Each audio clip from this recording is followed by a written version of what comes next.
There's a new king at middleweight, but who will he fight next? Lerone Murphy has called for his shot after a devastating KO win in the co-main event.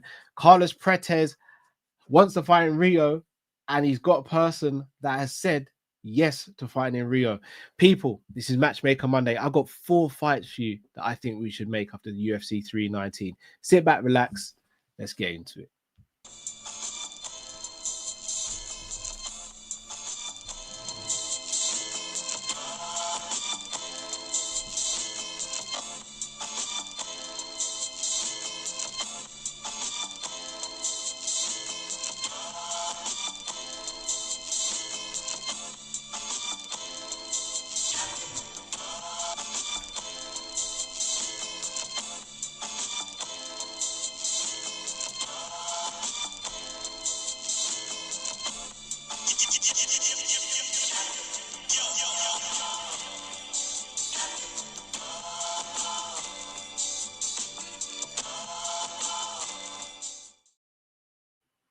Yes, lovely people. I hope you're well. Welcome back to the channel. If this is a first time, then please do smash the like button and subscribe. If it's a returning time, smash the like button. Anyway, look, UFC 319 for me was one of the cards of the year, if not the card of the year so far.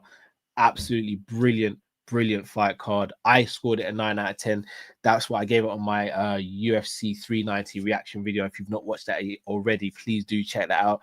But I think there are 4 very good fights that can be made and maybe should be made after UFC 319. And I'm not going to start with the champion. I'm going to start with the former champion here.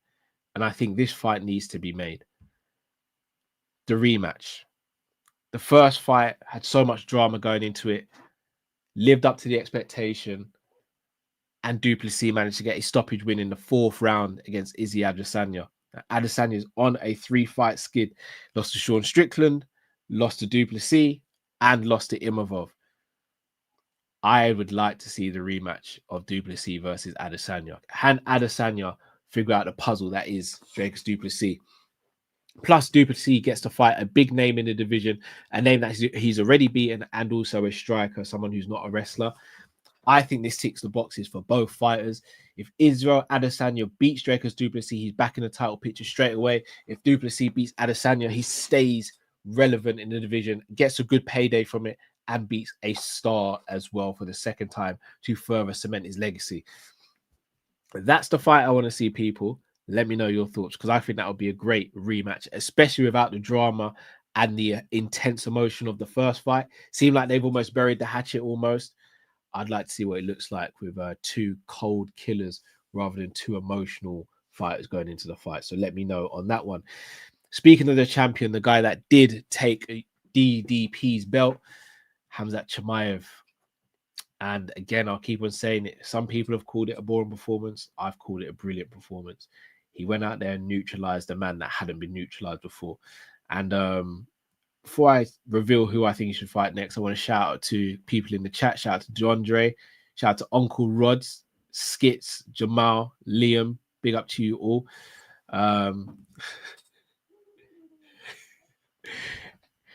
The person that I would match up with the champion is Kai Bahalio. Now, these 2 are former training partners. There are videos and photos out there of Khamzat choking out Kai Bahalio. However, I think that is just from sparring. I never read too much into that, because in sparring, you're made to give up positions, to try and fight out positions. However, I do think Kai Bahalio does actually beat Imavov when they fight in Paris. And for that reason, I'm giving him the first title shot. If I'm going to give you what my dream fight would be at 185 right now, and it might not be popular amongst many people, but in terms of seeing who's got that will, who's got that attrition, it's Anthony Fluffy Hernandez versus Khamzat. What Hernandez did to Roman Dolidze was special. What he did to Michel Pereira before that was special. His style is very reminiscent of Khamzat, just probably even more brutal, to be fair. I want to see how he fares against Khamzat. I want to see if he's able to take Khamzat down. And if he is able to take Khamzat down, can he drain Khamzat's gas tank? because we've always seen Hamzat be the hammer. How does he get on if he's the nail? And I think there's one person we could see that from. It's probably Anthony Fluffy Hernandez. But I do think the actual fight to make is Kai Bahalio versus Hamzat, but with the asterisk of Imavov if he's able to beat Kai Bahalio in Paris. Now, onto another fight. And these two were seen partying.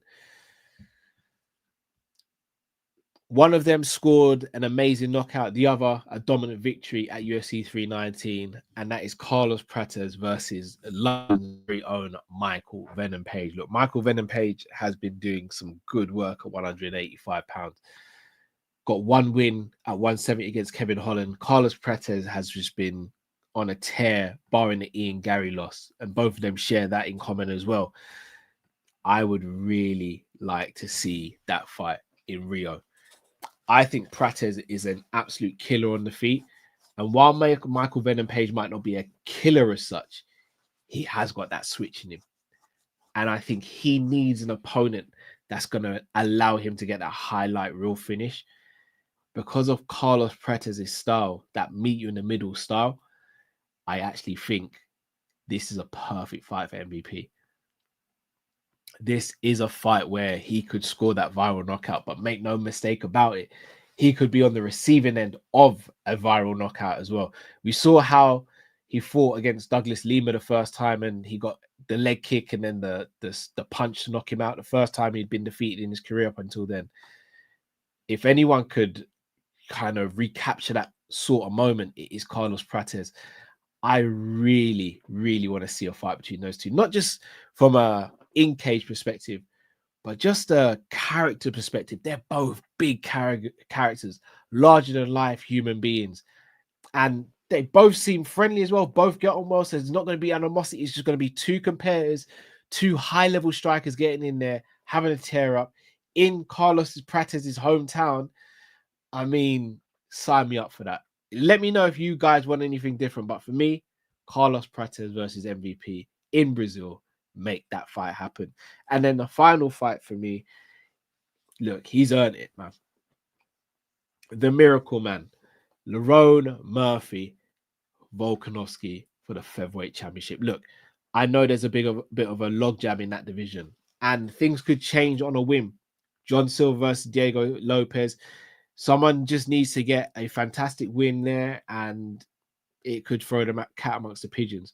But as of right now, Lerone Murphy gets that title shot. 9-5 win streak, same as Evloev. More devastating wins in that 9-5 win streak. Shows up for fights. Remember, he took this fight on 3 weeks' notice, people. 3 weeks' notice.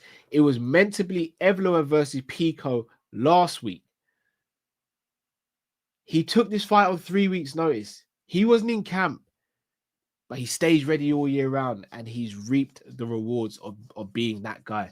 For me, let him do that fight. Volkanovski versus Lerone Murphy. Hey, shout out to the one and only Jamie Phillips in the chat as well. But yes, those are my 4 fights, guys. I'll just reel them back again. Hamzat Chimaev versus Kai Bahalio.